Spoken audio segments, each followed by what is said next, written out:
Bom, vamos chamar agora a doutora Adriane Sayuri, que ela vai falar sobre ventilação não invasiva. Gostaria que vocês saudassem ela, começaram as palmas. Só corrigindo, o cronograma ele saiu errado, tá? É não invasiva e não evasiva, da forma como está, correto? Evasiva é outra coisa, né? Certo? Obrigado, doutora. Pode pegar aqui o microfone que ele tá melhor. Se você quiser, não dá, pode colocar no bolso. Tá? Se você quiser. Deixa eu só. Isso aqui.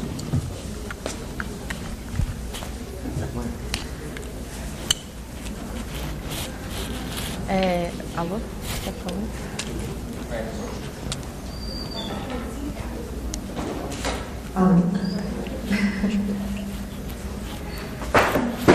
Bom dia, né? Eu sou a Adriane, fisioterapeuta respiratória. Eu queria agradecer o convite do Fabrício, da doutora Bernadette e de todas as minhas colegas e todos vocês que estão presentes aqui. Na verdade, eu tenho trocado alguns e-mails com o Fabrício porque assim, a parte da fisioterapia respiratória ela é muito extensa, cansativa, complicada e eu acho que vocês devem ter muitas dúvidas e eu espero que eu consiga esclarecer todas, né? E antes de começar, eu queria saber um pouco de vocês, assim, quantos de vocês são cuidadores, pais, mães, que lidam com os pacientes, e quantos de vocês são fisioterapeutas? Trabalho na área de respiratória.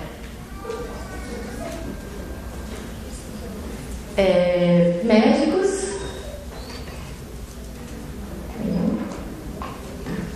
Tá joia. É só mais para eu estar conhecendo melhor, né, a população e para eu não estar falando coisas muito difíceis, né? A realidade da fisioterapia respiratória, na verdade, ela é recente, considerada recente, porque antes os pacientes com distrofia de Duchenne, eles morriam precocemente, né? Porque não tinha a utilização e o tratamento com a ventilação mecânica. E quando surgiu a ventilação, a possibilidade de respirar com a ventilação, é que se prolongou a vida deles. Então, hoje eu posso dizer assim que os pacientes com distrofia de Duchenne não morrem mais por causas pulmonares. Eles agora estão morrendo por outras causas. Então, morrer por causa de complicações respiratórias é porque a nossa abordagem não está correta, né? Não teve tratamento adequado. Então, uma mensagem que eu tenho é que assim, a fisioterapia respiratória, o advento da ventilação entrou com uma possibilidade de se prolongar a vida desses pacientes e dar uma melhor qualidade de vida. E não como um problema, porque muitos ainda, né, familiares, como a doutora Bernadette já falou, eles encaram o início da ventilação como se fosse assim, está chegando perto da morte. E não é, né? Mais uma etapa, assim como a cadeira de rodas entra na vida dos pacientes, a ventilação também vai entrar. Né? Então, assim, levar como mais uma etapa que a gente tem que... É um desafio que tem na vida desses pacientes, mas que é superável. Tem como lidar e conviver. Só introduzindo um pouco antes o meu trabalho para vocês conhecerem melhor. Eu trabalhei quase mais ou menos há 10 anos com a fisioterapia respiratória. A minha história trabalhei na UTI, na unidade de terapia intensiva, só com ventilação mecânica. Peguei poucos casos de doenças neuromusculares e nesse meio caminho eu entrei na ABDIM, que é a Associação Brasileira de Distrofia Muscular, e aí foi lá que eu encontrei assim, a minha vocação, porque eu gosto muito de trabalhar com as doenças neuromusculares, gosto das distrofias, sabe que na ABDIM a maior população é de distrofia, principalmente Duchenne, E aí, desde então, eu entrei na coordenação da fisioterapia respiratória e eu só trabalho nessa área. Agora, com os pacientes, estou me dedicando mais, tá bom? E também faço trabalho junto com a doutora Bernadette, né? Lá no ambulatório, né? O meu doutorado, com o grupo das doenças neuromusculares, tá bom? Atendendo um pouco ao pedido do Fabrício, né, Fabrício? Eu vim falar um pouco, então, das complicações respiratórias. Então, assim, ao longo da vida, né, da evolução da doença, ocorre no DND, que é uma perda gradual da função muscular ao longo do tempo. Então, é perda da função muscular. E aí, ao mesmo tempo que vai se perdendo a força muscular esquelética de braço, de perna, também ocorre a perda da força muscular respiratória. Então, perde-se o alongamento e a força muscular do músculo da caixa torácica, né, do tórax, né? E o que acontece?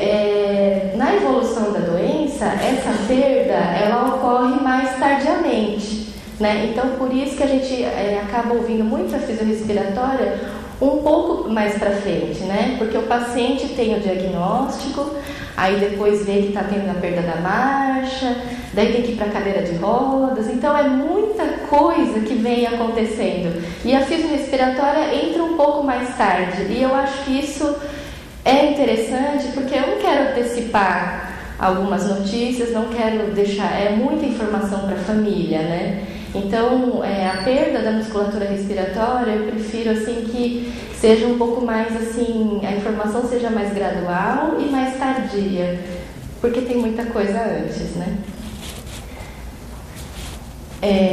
O que acontece? Como tem essa perda da força muscular, da respiratória, a principal coisa que a gente tem que observar é a diminuição da força da tosse. Então, um dos sintomas assim, que é nítido é que os pacientes com distrofia têm uma capacidade de tosse muito fraca. Eles pegam uma gripe, a tosse é fraca, não conseguem soltar o catarro. Então, isso é um sinal de que a força do músculo respiratório está ficando comprometida. Ocorre também a diminuição da ventilação. O que é ventilação? É ter uma expansibilidade do tórax adequado para suprir o oxigênio para todas as células do organismo. E isso, com a fraqueza, o que acontece? O músculo respiratório é fraco, ele não consegue fazer a bomba suficiente para oxigenar as células do tecido. Então, mais um sintoma. A outra é que, então, com essa fraqueza, não ventila direito, não oxigena, então pode, além de desenvolver uma gripezinha que pode ser fraca, pode virar uma pneumonia. Lembrando que a atelectasia é quando acaba fechando algumas áreas do pulmão. Então, como o pulmão não expande muito bem, então ocorrem alguns fechamentos de alvéolos, o pulmão fecha e aí não tem a troca gasosa, tá? Só para explicar melhor. E aí, o que acontece? Com essa fraqueza, quando a gente dorme, a fraqueza se exacerba mais, né? Então, por que fala assim que os sintomas noturnos é importante? Porque quando a gente dorme, a gente relaxa, né? E aí, para um distrófico, para quem tem distrofia de Duchenne, já tem um músculo fraco. E aí dorme, então aí a fraqueza é maior. Então, por isso que se observar os sintomas noturnos. A gente fala hipoventilação noturna. E aí, assim, com a evolução da doença, os primeiros sintomas são noturnos, né? Então, a gente acaba começando a fazer o tratamento noturno. E aí, conforme vai evoluindo a doença, dependendo do tratamento e da abordagem da equipe, aí começa a evoluir a fraqueza durante o dia também. E aí entra o suporte ventilatório durante o dia. Então, a priori, a gente trata o noturno e depois a gente começa a ver a parte diurna. E aí, pode. E aí, assim, o que acontece, né? na área de respiratória e doenças neuromusculares tem um consenso que o consenso último é o consenso americano. Então, assim, nós acabamos seguindo um pouco o consenso americano, que é o Consenso Americano de Cirurgia Torácica, que é o ATS, que o último foi em 2004. Então, desde 2004 tem esse consenso e, por enquanto, não teve nenhum. Então, eu sigo um pouco esse consenso americano aqui no Brasil, né? E aí, o consenso, ele diz que primeiro tem que entrar com a prevenção. E como é que é a prevenção? É através das avaliações respiratórias de rotina. Então eles falam assim que quando tem um centro de referência como, por exemplo, a Abidin, a gente faz a avaliação respiratória a cada 3 meses. E nós começamos para todos os pacientes desde o diagnóstico. Então a cada 3 meses eles fazem uma prova de função pulmonar, que é a espirometria. Agora, para quem não tem esse acesso, eles falam que no mínimo uma vez por ano. Então, uma vez por ano é importante passar por uma equipe de pneumologista, de fisioterapeuta respiratório e que faça uma prova de função pulmonar para medir e para ver quanto que está de capacidade vital.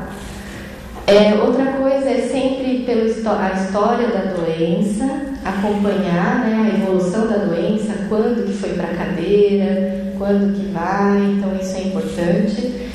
O exame físico, que é específico, né, a parte da ausculta pulmonar, oximetria, gasometria também pode. E aqui, mais uma vez falando, que é a prova de função pulmonar. Deve-se também fazer medidas de pico de fluxo de tosse. Como eu já tinha falado anteriormente, os pacientes, é nítido que eles têm a força de tosse diminuída. Então, a gente tem que monitorar a força de tosse. Mesmo os cuidadores, os pais, as mães, também podem aprender a medir a força de tosse e saber quando o seu filho está com alguma infecção ou não, quando precisa de algum auxílio à tosse, né? Então, é um meio de monitoramento. Outra coisa também é medidas de força de musculatura respiratória, para ver o quanto que está, né, a força muscular. E a avaliação do sono e possíveis sintomas de hipoventilação noturna. A avaliação do sono, eu normalmente peço uma vez por ano, mas eu espero um pouco depois que acaba indo para a cadeira de rodas, né? Eu aguardo em torno dos 12 aos 14 anos, aí eu peço a avaliação do sono. Mas o ideal é sempre estar monitorando o sono através de uma oximetria noturna. A realidade brasileira é que, assim, esse exame de oximetria, né, que é medir a oxigenação, a saturação de oxigênio durante a noite, não é um exame da tabela SUS, então convênio, SUS não cobre. Então a gente tem que mandar para polissonografia na impossibilidade. Só que a gente tem que tomar um pouco de cuidado com a polissono, porque a polissonografia não vai mostrar fraqueza, ela vai contar a apneia obstrutiva. Então precisa ter profissionais especializados na área que saibam interpretar a polissonografia, porque senão fica complicado, né? Então, assim, a polissono pode-se pedir, mas desde que tenha um profissional especializado para interpretar, né? O ideal seria só oximetria noturna com uma medida de um gás carbônico, alguma coisa assim. Mas, infelizmente, a gente não tem. Então, aí a gente encaminha para a polissonografia.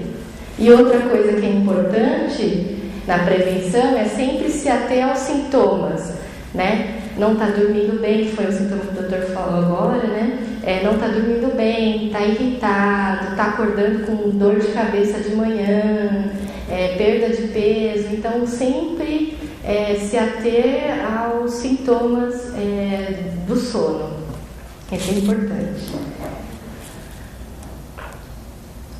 Qual que é a recomendação do ATS, né, do consenso americano? É que tenha um cuidado multidisciplinar. Então a doutora Bernadette já falou que tem que ter uma equipe, né, interdisciplinar, multidisciplinar de médicos, fisioterapeutas, psicólogos, pneumologistas, cardiologistas, toda a equipe.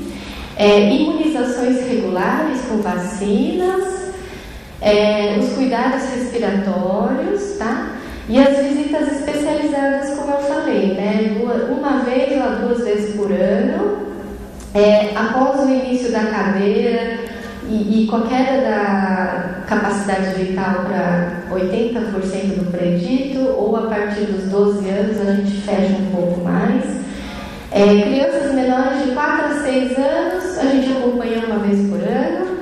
E a cada 3 a 6 meses, aqueles pacientes que necessitam de cuidado respiratório mais intensivo, então pega mais gripe, tem internações recorrentes, e pacientes em ventilação, a gente acaba monitorando, assim, prefere, né, que monitore melhor a cada 3 ou a cada 6 meses. E antes das cirurgias também, cirurgias de coluna, cirurgias de pé, aí a gente também, é interessante ter uma avaliação respiratória, né? Porque tem a parte anestésica, a intubação, o pós-operatório, então é importante a fisioterapia respiratória fazer uma avaliação antes da cirurgia, avaliação e orientação, isso é importante. A avaliação da função respiratória de rotina, né, como eu já tinha explicado anteriormente, consiste então na prova de função pulmonar, que é através de um espiômetro, tem que ser feito pelo técnico especializado, alguns laboratórios, né, tem essa equipe, e a gente faz a medida principal, é a medida da capacidade vital, para ver quanto que está a capacidade pulmonar do paciente. A outra medida que eu coloquei aqui, que é a CIM, é uma capacidade assim, de ver o quanto que o paciente pode ganhar além do que ele tem de normal. Então aí eu faço algumas manobras e vejo o quanto que ele pode ganhar de insuflação, né, para a gente conduzir, né, uma conduta. O pico de fluxo de tosse, que é através de um aparelho que chama Peak Flow, que é uma medida de tosse.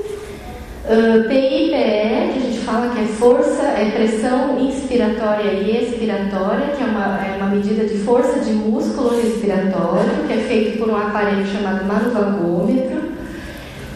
A oximetria noturna, que é o exame que eu acabei de falar, que mede o quanto que está a oxigenação do paciente durante a noite. Então o paciente dorme com o oxímetro, e aí o oxímetro faz uma gravação do quanto que está oxigenando, se está caindo, quanto que está caindo, quanto do tempo do sono que está caindo. Então tem esse exame, que é um exame importante. Levar os sintomas de hipoventilação, que é o sintoma noturno, né?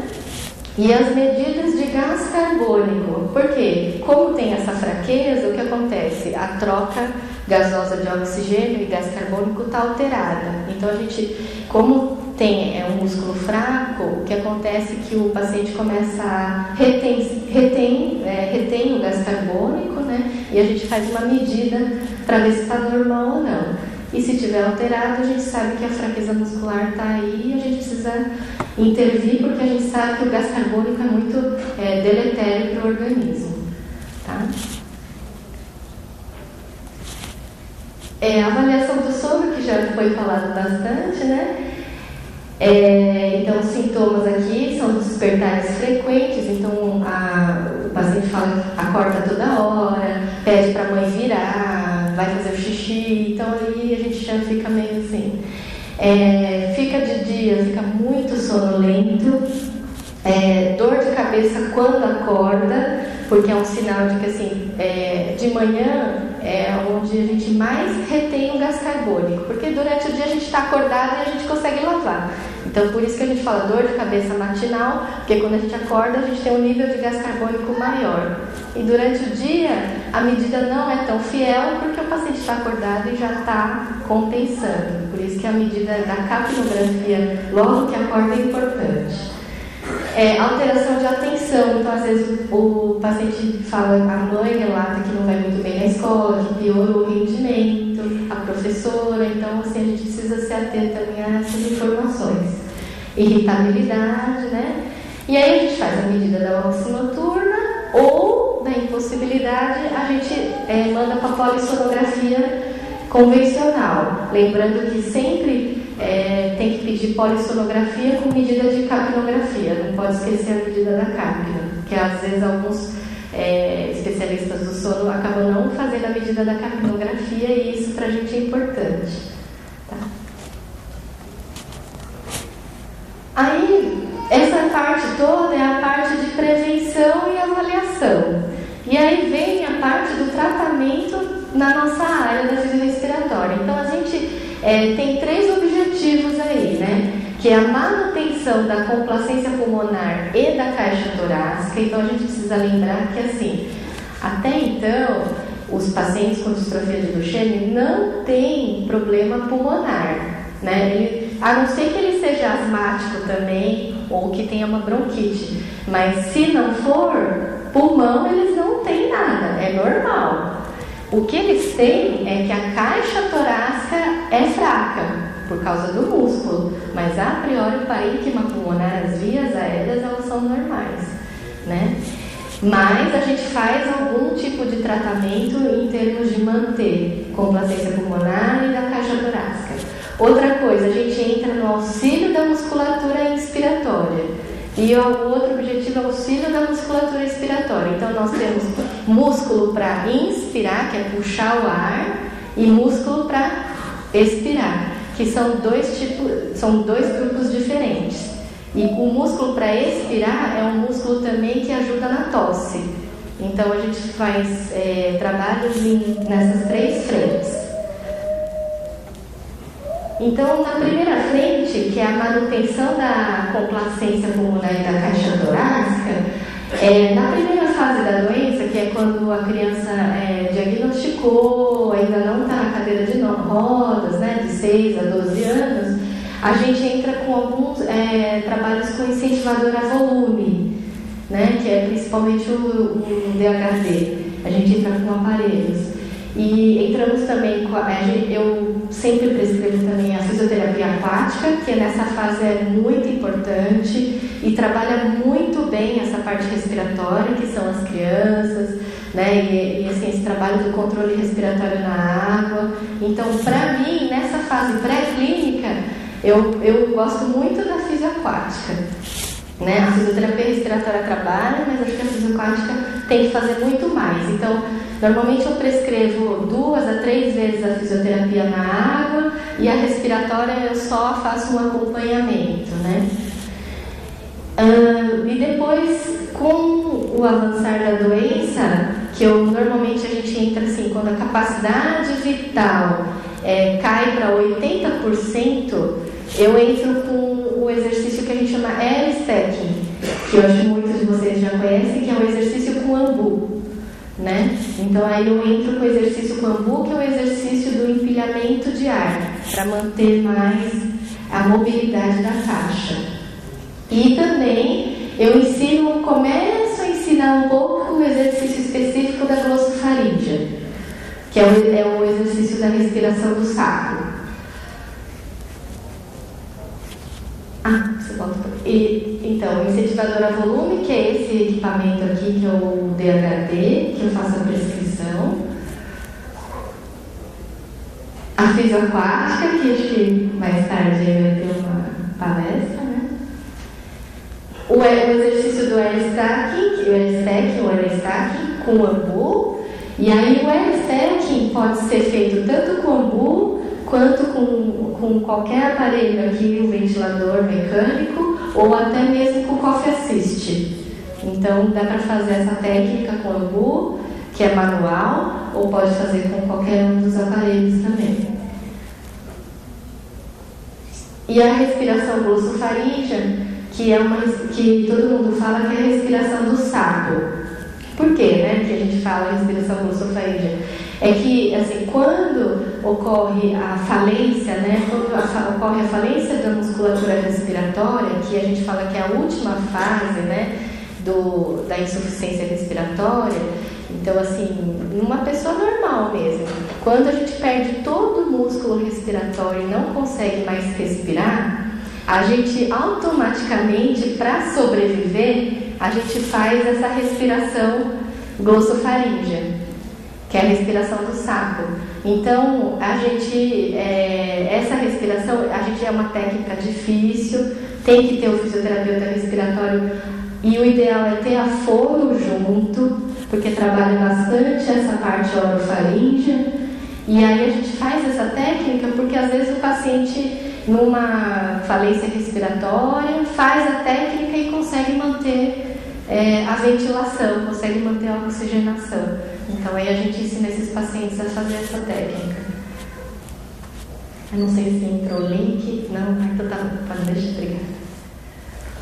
E aí a gente entra no auxílio da musculatura expiratória, né? Então tudo aquilo foi complacência pulmonar e auxílio da musculatura inspiratória, que é tudo para manter o pulmão, né, aberto, ventilado. E aí agora eu entro com o auxílio da musculatura expiratória, que é tanto para expirar e também principalmente para tosse.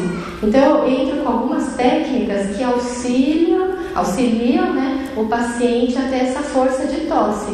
E aí por que é tão importante? Para mim, assim, essa parte é a mais importante porque previne que o paciente evolua para uma pneumonia e uma provável internação, né, e todo esse desconforto. Então, o auxílio da musculatura respiratória é super importante. O que acontece? Que a musculatura respiratória desses pacientes, eles são fracos. Então, ele não consegue desenvolver fluxo suficiente para expelir, tá? O que eles falam? Que o pico de fluxo de tosse, que é uma medida que a gente faz com aquele peak flow, menor que 160 litros por minuto, ou seja, 2,7 litros por segundo, eles já falam que é fraco e que necessita de auxílio para viabilizar essa função. Porém, os pacientes que têm entre 160 e 270, eles, numa vigência de uma infecção ou de um quadro gripal, eles podem chegar aos limites de 160 e precisar de auxílio para tosse. Então, a medida de pico de fluxo de tosse, tosse sem nada e tosse assistida, que pode ser tanto com ambu ou com prensa abdominal ou torácica, são parâmetros que são fundamentais para a gente monitorar esses pacientes. Que tipo de auxílio, né, que eu estava falando? Auxílio manual é através do ambu, né? E o ambu pode ser feito como exercício normal ou pode ser feito para higiene brônquica. Então, o paciente está com gripe, os pacientes falam, estou com gripe e não vou fazer ambu. Pelo contrário, está com gripe, tem que fazer mais ambu. E tem que fazer ambu e pode fazer com prensa abdominal ou torácica. E o outro é que quando existe uma fraqueza muito grande, aí a gente entra com auxílio mecânico, que é o equipamento que a gente tem aqui, que é o Coffee Assist, que é o único equipamento liberado pela Anvisa que tem no Brasil. Lá fora tem outros equipamentos que auxiliam para tosse, mas infelizmente no Brasil só tem esse. Então aí a gente trabalha com esse.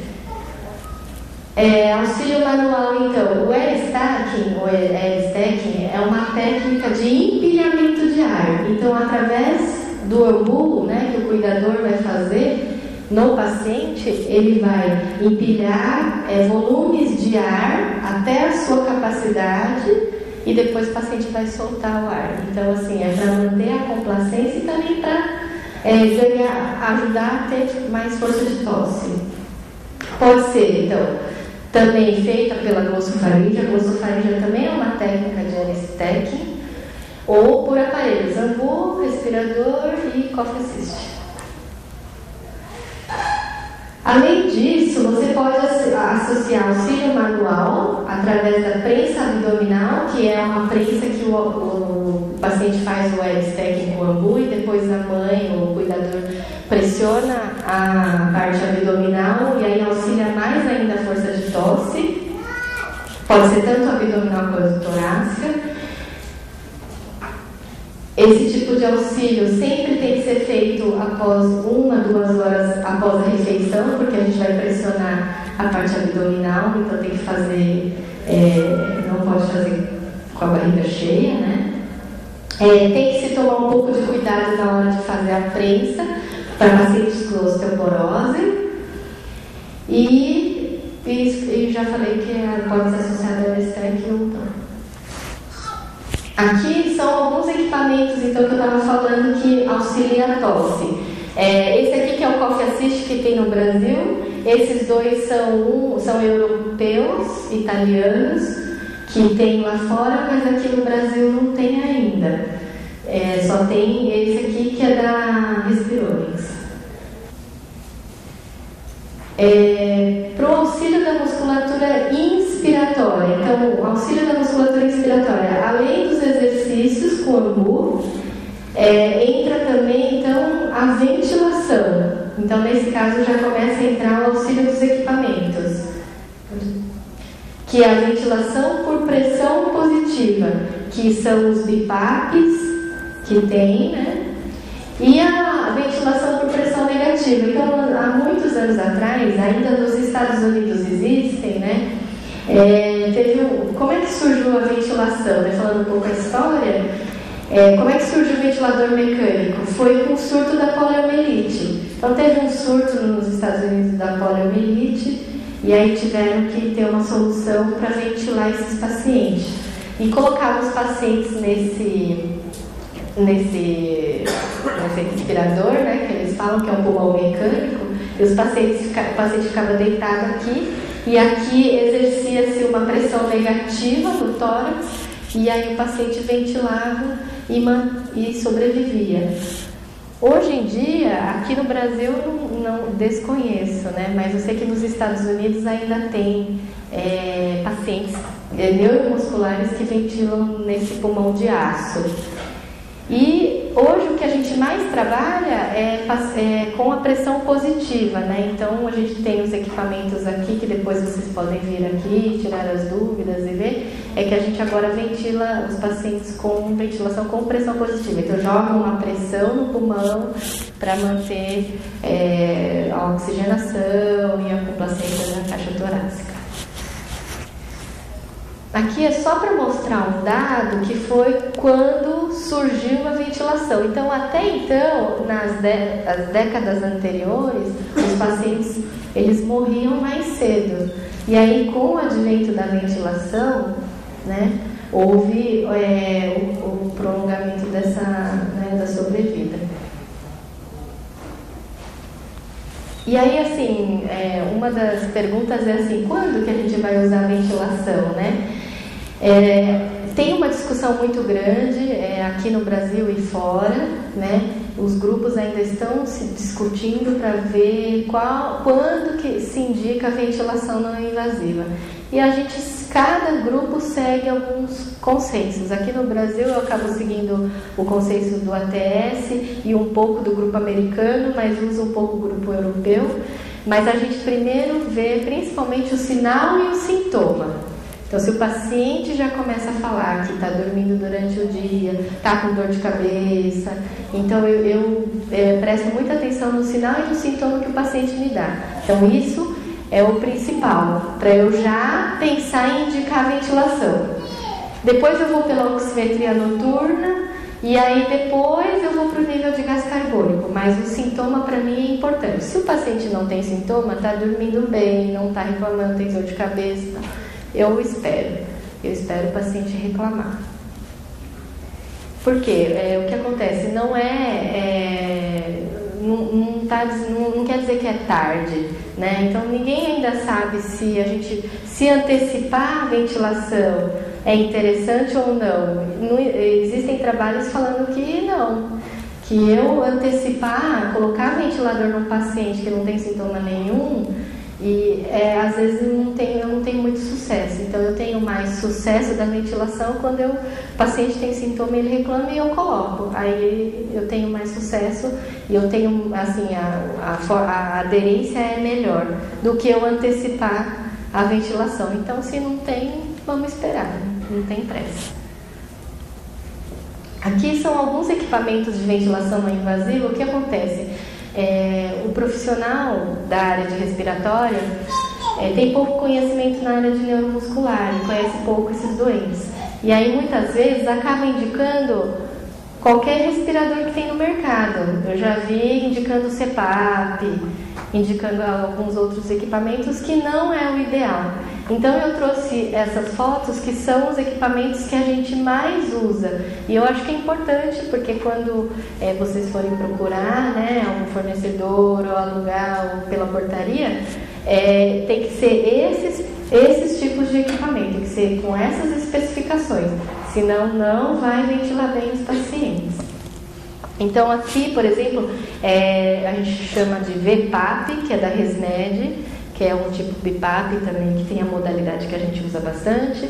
Esses são os BiPAPs da Philips, da Respironics. Esse aqui e esses três de baixo são os equipamentos um pouco mais potentes e tem uma tecnologia melhor e outras modalidades, que são equipamentos que eu uso para pacientes mais graves, que usam a ventilação contínua, diurna, porque o que acontece? Primeiro vou contar um pouco da ventilação, né? Aqui no Brasil existe uma portaria federal, que é a 1370, que determina assim, que o governo federal tem a obrigação de fornecer todo o equipamento de suporte ventilatório para os pacientes. Mas não é só equipamento. Na portaria está escrito também que o governo federal tem a obrigação de dar também equipes, né, capacitadas para atender esses pacientes. Infelizmente ainda não está tão assim. Mas a ventilação, sim, é obrigado ao governo federal. Todos os estados, né, todos os pacientes de todos os estados têm o direito de ter esse equipamento. Tem que correr atrás. O que acontece é que a realidade de São Paulo, né, o governo federal, ele dá algumas concessões para alguns locais. Então, por exemplo, lá em São Paulo, o Instituto do Sono é o representante dessa portaria. Então, todos os pacientes são direcionados para o Instituto do Sono para receber o equipamento. Então, o Instituto do Sono fornece o equipamento para os pacientes da cidade de São Paulo, né? Não estão mais fornecendo para o Estado, porque realmente a demanda é muito grande. Então, o que é importante é que dentro das cidades tenham pessoas especializadas, uma equipe especializada, e que tenham também uma empresa, universidade, qualquer lugar que seja concessor do equipamento, recebe a verba do governo e conceda os equipamentos e a manutenção para esses pacientes. Infelizmente não ocorre. Então o que eu acabo orientando normalmente é, através de uma carta, entrar na justiça contra a prefeitura, né, da cidade ou o governo do estado para conceder os equipamentos, né, porque é um direito do paciente. Agora, o que acontece? Que na hora da prescrição, você prescreve o equipamento, só que quando eles compram o equipamento errado. Então, é muito importante que quem estiver prescrevendo o equipamento saiba que tem que ser esse tipo de equipamento. Porque aí a prefeitura, o governo compra o equipamento específico para eles. Tá? Então é assim que funciona agora, por enquanto, no Brasil, essa portaria. Né? O intuito é que outros estados e outras cidades tenham esses núcleos que possam fornecer a ventilação, porque São Paulo já não consegue mais suprir todo mundo, né? Para o sucesso da ventilação não invasiva. O que é ventilação não invasiva e ventilação invasiva? A ventilação não invasiva é a ventilação que não tem, que é através de interfaces que não são invasivas. Então, invasivas é a intubação, que é o tubo, ou a traqueostomia. Então, aí a gente fala que é invasivo porque já invadiu toda a via aérea. A ventilação não invasiva é através das máscaras, das interfaces. Então, o paciente pode usar tanto interface nasal quanto interface oronasal, ou a interface facial, ou se não as prongues, que é só no nariz. Então, vai depender do paciente, do que ele se adaptar. E muitos pacientes com distrofia, eles têm mais de uma interface, porque aí eles podem trocar. Então, para o sucesso da ventilação, para o paciente aderir e usar a ventilação e aceitar, é necessário que o fisioterapeuta respiratório saiba prescreva a interface ideal, porque se não consegue usar a interface ideal, o paciente não vai usar, vai piorar e aí vai ser complicada a abordagem. Então, para o sucesso da ventilação não invasiva, as interfaces são muito importantes. E hoje no mercado tem diversas marcas, né? E diversas empresas. Então, assim, o paciente vai testando e vai usando e dependendo também da ventilação, né? Se a ventilação noturna estiver boa, a oxigenação estiver boa, então tudo bem.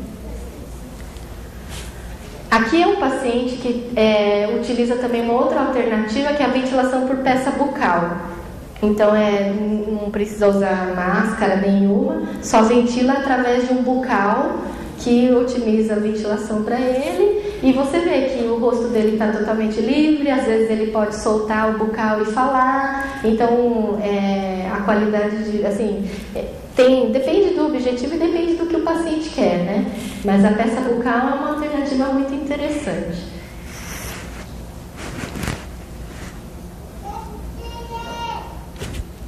Lembrando um pouco dos equipamentos que eu estava falando, na verdade, assim, os BiPAPs, né, síncrono e os VPAPs, são equipamentos que no Brasil são muito caros equipamentos, né? Então, como é que a gente trabalha? Na fase inicial da prescrição, que é durante o uso noturno, a gente prescreve muito os BiPAPs e os VPAPs. O BiPAP que é fornecido pelo Instituto do Sono, né? Os VPAPs não. Mas a gente trabalha com esses equipamentos porque eles são mais baratos e já dá um bom suporte para esses pacientes. Com o avançar da doença, infelizmente o BiPAP não consegue mais ventilar bem o paciente. Então aí eu tenho que passar para um outro equipamento que é mais potente, que tenha mais modalidades ventilatórias, que seria aqueles 3 equipamentos pequenos que eu tinha aqui embaixo, que tem mais recurso. Tem as baterias, então tem equipamentos com 30 horas de bateria, então o paciente pode viajar, pode passear e o respirador funciona normalmente. Os BiPAPs você tem que fazer uma adaptação, mas aqueles outros equipamentos mais modernos, que tem mais modalidades, eles têm umas baterias internas muito boas, são mais leves e são de suporte de vida. Então, se precisar de alguma emergência, esse equipamento pode ser usado. Os BiPAPs não é de suporte de vida. Então, também tem esse risco, né? Nos Estados Unidos, na Europa, já é prescrito diretamente os equipamentos de suporte, que é o Trilogy, o VS3. Mas aqui no Brasil a realidade é outra. Então, no início eu acabo prescrevendo os BiPAPs e depois eu entro com um equipamento mais avançado. Eu vim falar um pouco também que a gente trabalha muito a fisioterapia respiratória na área de emergências. Então, assim, como lidar numa situação de emergência com meu filho, com o paciente, né? Então, a gente precisa lembrar sempre, verificar os sinais e os sintomas de uma insuficiência respiratória. Que são quais os sinais, né? Os principais. O paciente fica descorado, ele tem uma respiração rápida, né, taquispneia, fica cianótico, ele fica com os lábios e os dedos mais roxinhos e refere muita falta de ar e dor torácica. Quando tem esses sintomas, levar para o pronto-socorro porque é uma urgência, né? Não vai demorar, tem que levar, né? No caso de engasgos, né? Então, muitos pacientes lá na Abidin têm muito medo assim, dos engasgos, então eles perguntam muito para mim. E algumas técnicas que eu dou assim, que é do BLS, que é o consenso de emergência, é inclinar o paciente, né? Porque às vezes é alguma coisa que está presa e de repente inclinando vai sair. Se não sair, dá alguns tapas nas costas. Tem a manobra também que é de Heimlich, que é essa manobra que você pode vir por trás do paciente e fazer um aperto bem aqui no meio, entre, né, o final da costela, aqui bem na parte abdominal, fazer uma prensa para cima e aí alguma coisa pode sair, né? E no caso de às vezes alguma secreção, engasga com catarro, a gente orienta a fazer um pouco o ambu e fazer tosse assistida e aí consegue imobilizar. O que não deve ser realizado, né, que foi também uma pergunta do Fabrício, é assim, o que não pode se fazer é altas concentrações de oxigênio puro. É assim, oxigênio pode dar, mas desde que esteja junto com o ventilador. Só oxigênio puro não é interessante dar. Por quê? Os nossos pacientes já têm uma fraqueza no músculo respiratório. Aí você vai dar o oxigênio lá, puro, né? Porque a saturação, a oxigenação está caindo, vai lá, alguém lá no pronto-socorro vai dar o oxigênio. O que acontece? O organismo vai falar assim, nossa, agora tem bastante oxigênio, então eu não preciso respirar. E aí ele faz uma parada respiratória, porque deprime, né? Ele não entende que ele já é fraco do músculo, né? Ele fala, não, tem oxigênio, então eu vou deprimir. E é o que faz, o paciente faz uma parada respiratória. Então tem que ter muito cuidado na hora de dar altas concentrações de oxigênio. Se precisar, pode dar, desde que esteja ventilando. Tá ventilando e aí suplementa com oxigênio. Treinamento muscular, né? Que muitos fisioterapeutas me perguntam, pode dar carga para fazer treinamento? Não se sabe ainda, é muito duvidoso o treinamento muscular. Eu não dou, eu prefiro que o músculo descanse. Qual que é o objetivo de dar carga para esse músculo? Né? Para a parte respiratória, para mim, não tem. Né? Ignorar sintoma como febre, tosse, catarro, isso não pode ser ignorado, tem que se procurar um médico. Ventilação não invasiva do tipo CPAP, não está adiantando nada. Outra coisa é ventilar esses pacientes durante a noite e usar frequência respiratória baixa. Não pode, tem que usar frequência respiratória alta, porque é para descansar. Então o aparelho que vai trabalhar, não é o paciente, né? Então o meu objetivo é descansar a musculatura respiratória, que isso evita a fadiga. Então tem que se usar a frequência respiratória um pouco mais alta, né? Que a gente tem um pouco uma ideia meio contrária, né? Nosso fisioterapeuta respiratório. E do tipo CPAP não ajuda, só vai tratar a apneia do sono. Tem que ser do tipo BIPAP, que são 2 níveis pressóricos, porque daí vai ajudar a musculatura respiratória. E no caso do paciente estar internado ou internar no hospital, infelizmente a nossa conduta dos fisioterapeutas da terapia intensiva é tentar tirar o tubo, né, fazendo um teste que a gente fala teste de desmame de respiração espontânea. Nossos pacientes têm músculo fraco, então não adianta você tentar tirar ele do tubo sem nada, ele não vai sair, né? Então tentar fazer um desmame que é através da ventilação não invasiva, que é tentar colocar uma máscara. Outros também tentam otimizar a traqueostomia e na nossa agora com tanto recurso não tem necessidade de traqueostomizar esses pacientes, né? Tem como segurar os pacientes através dos equipamentos do Coffee Assist e ventilação não invasiva. Então antes de traqueostomizar, pensar bem e tentar dar chance para a ventilação não invasiva, né? Que a traqueostomia, infelizmente, ainda é a realidade brasileira, mas assim, nós como cuidadores, né, ter essa consciência assim, de que antes da tráqueo tem que se investir numa ventilação não invasiva. Tá? Eu acho que é isso que eu vim trazer um pouco assim, para vocês. Não há um saber mais ou saber menos, né? Há saberes diferentes. Então, assim, eu vim trazer um pouco o meu trabalho, né? A minha experiência, né? E assim, eu respeito também outras ideias, quem tiver alguma coisa para colocar, né? E também vim aqui me dispondo a ter trocas, né? De informações e poder guiar um pouco nessa parte respiratória. Queria agradecer também algumas empresas, a Linde e a Lumiar, que estão me patrocinando aí, disponibilizando os equipamentos. Então, eu acho que seria interessante, no intervalo, vocês virem aqui, conhecer, ver, né? Como é que usa, quando indica, né? Que a gente pode tirar as dúvidas. E também procurar essas empresas, né, que podem fornecer não só equipamento, hoje em dia as empresas têm fornecido a solução para o paciente, né? Não é só equipamento que tem, é uma solução, né? Uma solução para o tratamento, para uma qualidade melhor de vida para os pacientes.